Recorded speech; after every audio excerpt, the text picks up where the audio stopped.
buenas tardes y muchas gracias por estar nuevamente aquí.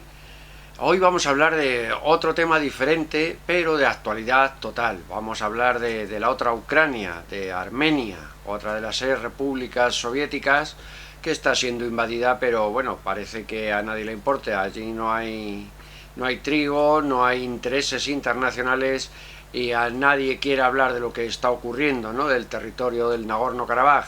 Me trae muchos recuerdos a mí, esa zona, esa guerra entre Armenia y Azerbaiyán.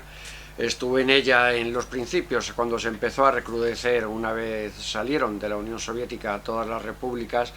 Cuando se empezó a recrudecer, allí estuve y bueno, todavía tengo recuerdos de ello que me ha quedado en una rodilla, que me volaron con un misil Grad, con un misil de fragmentación, esos misiles que tenía prohibida la Convención de Ginebra, porque explotaban en el aire y lanzaban racimos de metralla. Pues estaban prohibidos, pero claro, no los podía vender, los almacenes estaban llenos de misiles Grad, pero eso no se podía tirar. Había que venderlo a través de los turcos, se vendía a repúblicas como Azerbaiyán y a otro tipo de guerras de pueblo que nadie se entera. Lo que se dispara no se dejan de disparar, porque no olvidemos, eso sí que es cierto, que todo lo que se utiliza en estas guerras o se está utilizando en Ucrania en estos momentos, eso no se compra en una ferretería, eso te lo tiene que suministrar alguien, y el único que tiene acceso a esas cosas son los estados que están detrás de todo lo que está ocurriendo. Pues bien, en Armenia en estos momentos, después del 2020, que hubo ya otro recrudecimiento de la guerra contra la poderosa Azerbaiyán, porque Azerbaiyán, no olvidemos que es la madre del petróleo y del gas, ¿no? Pero el problema es que los armenios se han alineado con los rusos. Por eso no se habla de ello. Los armenios tienen el único apoyo con el que pueden contar, y porque no les invaden o no les quitan, bueno, ya se lo han quitado en Nagorno-Karabaj, les han quitado los corredores, ya tienen que entrar solamente volando, como tuve que entrar yo en su día, cuando ellos estaban defendiendo el poder entrar por carretera al territorio donde vivían azerbaiyanos, en Stepanakert se llamaba la ciudad, ¿no? Tuve que entrar en un avión, que les iré poniendo algunas imágenes ahora, un avión cargado con una bolsa de gasolina sin asientos, que era la gasolina que íbamos a llevar para volver, ¿no? Cuando volviera el avión cargado con los heridos de la batalla, ¿no? Eso ya era en los años 90, en el principio, cuando ocurrió aquellas masacres que intentaron los azerbaiyanos, los poderosos azerbaiyanos de Bakú, intentaron acabar con el régimen armenio. Han estado en guerra desde siempre, han estado peleados con los turcos, han estado peleados con todos. Armenia y su capital Ereván se siguen manteniendo pues de puro milagro, o porque hasta hoy tenían a los rusos, pero bueno, los rusos los tienen ahí detrás. El ejército ruso, está clarísimo que en Ucrania no ha entrado una pequeñísima parte. El ejército ruso está todavía al completo. Si el ejército ruso, por malo o antiguo que está la gente diciendo, ¿no?, que es y que no tiene el poderío que nos habían contado, el ejército ruso, si quiere entrar en Ucrania, coge una pisonadora y entra, y en 3 días han acabado con eso. Pero han hecho las pruebas. ¿Qué es lo que se ha hecho? Se ha hecho pruebas de lo que yo les decía en otros vídeos. Yo les decía que no iba a haber un tiro por parte de la OTAN ni por ningún organismo internacional. ¿Saben lo que se están jugando? Se están jugando la relación con Putin, con la gran madre Rusia, con su gas, con su energía, y con un señor que no se va a cortar con nada a la hora de tomar una decisión. Eso es lo que nosotros vemos desde fuera. Vamos, no me digan ustedes que analistas políticos no lo ven. Lo que ha ocurrido en Armenia en estos días, la toma de Nagorno-Karabaj por parte de los azerbaiyanos, a nadie le interesa, no le interesa ni a la prensa. Pero la prensa, no olvidemos nunca quién maneja la prensa.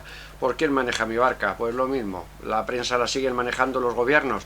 De eso no hablen, que es un estado alineado con Rusia, y no vaya a ser que al hablar y decir que no les están ayudando, Rusia diga, pues de un golpe en la mesa, vaya para allá y entre en Azerbaiyán a tomar las refinerías y las reservas petrolíferas, que no sería ninguna locura, viendo cómo está el mundo. El mundo está acobardado, el mundo no quiere hacer nada, no quiere moverse, no quiere que nuestro buenismo se pueda tomar por otro lado. No, aquí todo es ayuda y todo es que podamos caer y quedar bien. Lo que le pasa a los armenios no nos importa, no lo contemos, porque si alguien habrá que diga, hombre, y porque si esto es una invasión exactamente igual que lo que ha ocurrido en Ucrania, pero aquí está siendo un país que, bueno, que es el que tiene el poder, pues hay que callarse mientras Putin siga callado. Estas son las cosas que nos ocurren en la gran madre Rusia desde el principio de los tiempos. Ya lo decía Stalin. Stalin era georgiano y dijo que para mantener a los georgianos tranquilos había que tenerlos siempre en guerra, en el Cáucaso. El Cáucaso tiene siempre que estar peleado, siempre tiene que estar en guerra, porque si no empezarían a ir contra el Estado central. Y es la realidad del caucasiano y del georgiano. Stalin tuvo, pues bueno, pues las grandes ideas para suministrarles armas, y ya un georgiano con armas pues puede ser más peligroso que un mono con una metralleta. Ya más adelante, el último ministro de Exteriores, Shevardnadze, le pusieron de presidente en Georgia. Pues aquello en Tbilisi fue otra masacre, le llamaban el carnicero, a un hombre Shevardnadze que sí fue, fíjese cómo se puede llegar a prosperar en un partido, el Partido Comunista Soviético. Su padre era cartero y él llegó a ministro de Exteriores y luego a presidente de Georgia. Por muy odiado que fuera, eso es lo de menos, no importa. Si te odian, aquí el que tiene el poder es el que manda, no podemos decir nada. Y así es como ocurrió, y como ocurrió en Armenia entonces, en aquellos años 90, cuando estuve allí, cuando en las montañas se te disparaban los cañones sin límite que venían desde Azerbaiyán, no faltaba nunca munición, siempre había apoyo y siempre había maneras para dispararte. Cuando tenías que bajar a aquella montaña de barro que estaba destrozada por la subida de los tanques, cuando tuve que bajarla con la rodilla a rastras, que me intentaron subir en una mula y la mula se abrió de patas nada más ver aquel camino, y digo, bueno, ya caigo yo por la cuesta, la mula encima, y terminamos con la historia. Bajé agarrado 2 soldados, conseguí que me operaran al cabo de los días saliendo de allí, y bueno, pues aquí estoy con recuerdos, sin olvidar a aquella gente que la verdad fueron grandes tipos con los que estuve conviviendo. Pues casi 20 días estuve en los altos del Karabaj, en las montañas, mientras nos bombardeaban a diario en las trincheras, y al final, cuando me marché, pues no pasaron ni 20 días cuando bombardearon la posición totalmente y destrozaron y mataron a todo el mundo. A todo el mundo, que casi era mejor el morir que caer en aquellos hospitales que tenían, ¿no? Hospitales con médicos vestidos con unas batas de guata donde dormían en un rincón esperando que bajaran los heridos. Pero bueno, realmente ahí lo que vemos es lo que es una guerra y lo que ha sido desde el principio de los tiempos. La guerra es demasiado dura. Ahora mismo estamos viviendo un momento muy difícil en el mundo, que eso es lo peor, porque si lo vivimos en un país, mal vamos, pero si vivimos un mal momento en el mundo, pensamos o pensaríamos, anteriormente pensaríamos que esto puede explotar y podemos ir hacia una guerra, porque nos siguen diciendo que va a haber un impuesto especial ahora sobre la luz y vamos a pagar otros 30 euros más sobre la luz, o bueno, sobre la luz es un impuesto especial, porque al fin y al cabo lo único que se gana aquí es recaudar los impuestos, es lo único que interesa, y todo el mundo se calla. Todo el mundo calla lo que nos digan, ya se han dado cuenta que nos estamos callando a todo lo que nos pidan, nos suben la gasolina, nos engañan, luego nos la bajan, la vuelven a subir. ¿Qué es lo que creen? El petróleo no se está moviendo de esa manera como lo están moviendo ustedes. ¿Se están riendo de nosotros? Bueno, bien, sí, por supuesto, no, eso no lo dudaremos nunca, pero por lo menos vamos a pelearlo, pero eso saben ellos, saben ahora mismo todos los gobernantes de todo el planeta, que no podemos ir a otra guerra. No podemos ir a otra guerra porque el mundo no está preparado. La juventud no está preparada ahora mismo para ir a una guerra. Ya ven que viene una encuesta, defendería, por ejemplo, aquí en España, ¿defendería usted su país en caso de invasión? Pues más de un 50% te dicen que ellos no defenderían su país. Pues claro, no podemos pensar en las batallas del Somme, Verdún, no podemos pensar en aquellas batallas donde morían 300, 400.000 personas en pocos días, clavados en una trinchera y aguantando lo que hiciera falta defendiendo sus países, ¿no? Hoy no podemos pensar ni siquiera en vivir en trincheras, eso sería pues inhumano, no se podría hacer y no se podría ir a una guerra. Y no estamos preparados ahora mismo psíquicamente para poder ir a una guerra. Y eso lo saben, nos han hecho pruebas y saben que no estamos preparados mentalmente. Hay tensiones, por supuesto, sigue la tensión de Estados Unidos con China sobre Taiwán, siguen las tensiones con Ucrania, sigue la guerra, que paso a paso, sin hacer mucho ruido, ahí va Putin haciendo lo que quiere y demostrándonos que puede entrar donde quiera porque no se va a ver nadie. Sí, les pueden dar armamento, que es lo que se está dando a los ucranianos, 4 mercenarios y armamento para que se defiendan, ultimísima tecnología, también lo que se les está dando, pero la tecnología no sirve nada para nada si no hay mandos o profesionales, porque al fin y al cabo desde las legiones romanas o desde el gran Alejandro Magno, si no hay un mando no vale para nada una guerra. Y eso es cierto, el mejor de los ejércitos.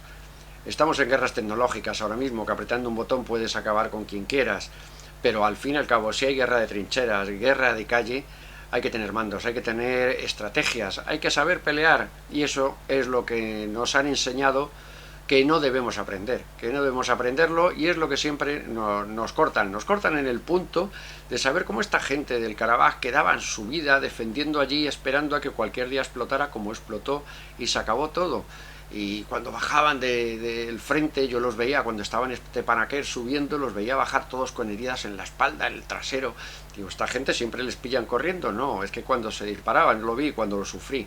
Cuando lanzaban los misiles, los Grad de fragmentación, todo el mundo se tiraba a las trincheras o se ponía boca abajo, por eso venían todos heridos en la espalda. Esos misiles que son inhumanos y que están prohibidos, pero había que venderlos, y así se hizo. Se vendió, se vaciaron los almacenes y, como siempre, ganó dinero pues al que le interesa. Ganaron dinero los que venden a través de otro, que es lo mismo que cuando se critica a un traficante de armas, ¿no?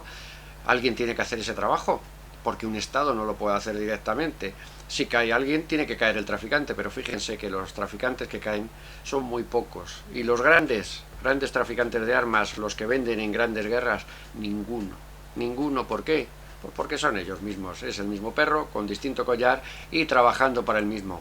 Eso es la vida, eso es la realidad, y que no nos engañen y nos intenten contar otra cosa. Esto es lo que ocurrió o ocurre hoy en día, ya lo vemos, en Ucrania, en Armenia, en 1000 lugares más de guerras de pueblo que no interesa sacar a la luz y que nadie vea. Eso es lo que sigue ocurriendo que el más poderoso sigue organizando y con un solo fin, porque las guerras solamente tienen un fin, es reactivar las economías, y la economía no es que la tengamos muy bien, no podemos ir a una guerra mundial. Entonces, ¿qué debemos hacer? Pues ir a muchas guerras de pueblo, que sigue siendo lo mismo, que alguien lo financia, alguna energía tendrán para llevarnos, algún mineral o algo que nos pueda valer. Esa es la realidad. ¿Por qué no podemos ir a una guerra mundial? Pero si no, hace mucho que esto habría explotado, porque el mundo no se ha encontrado así jamás. Y ya lo decía Albert Einstein, la Primera Guerra Mundial fue como fue, la segunda acabó con una bomba atómica, y Einstein decía, pero la tercera será con palos y piedras. Pues eso es, esa es la realidad de este mundo. No lo olvidemos y sigamos defendiendo nuestras ideas y sigamos peleando contra todo lo que nos quieren contar. Pues muchísimas gracias y hasta la próxima semana.